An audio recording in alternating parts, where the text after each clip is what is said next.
جو لوگ ان سے دلی محبت کرتے ہیں، سخت مصیبت آئے تسلی دیتے ہیں، کوئی مصیبت آئے تو ہم اس میں وہ تو کہتے تمہارے دل اگر لگ جائے وہ تم پہ کو یہ جملہ بڑا اچھا رکھے گا، کون سا؟ دنیا کی کوئی مصیبت ہو، آخرت کی دنیا کی، تم کو گھبراہٹ نہیں ہوگی کہ تم اس یقین پہ ہو گئے ہو کہ آقا جی تمہارا ساتھ دیتے ہیں۔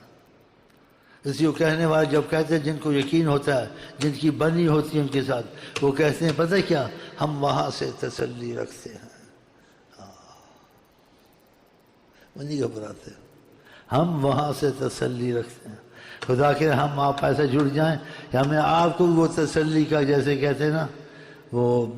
رابطہ مل جائے انشاءاللہ۔ اور یہ کوئی بڑی چیز نہیں ہے،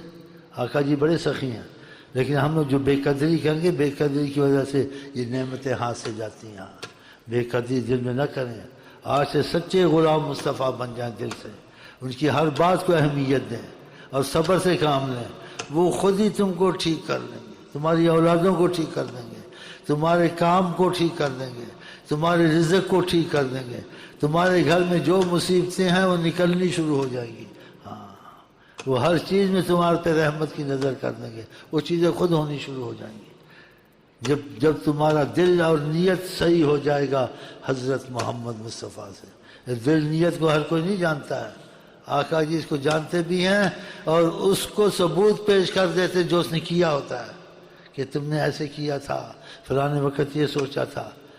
پھر ڈرتا بھی ہے، کانپتا بھی، مان بھی جاتا، اس کے اندر کی باتیں بتاتے ہیں اس کو، اندر کی تو کیسے پتہ چلا کہ فلانی بات تھی، فلانا وقت تھا، فلانے وقت تم نے ایسے کیا تھا، پھر وہ سمجھ جاتا ہے۔ تو خدا کرے ایسی نعمت قرب کی اور رحمت کی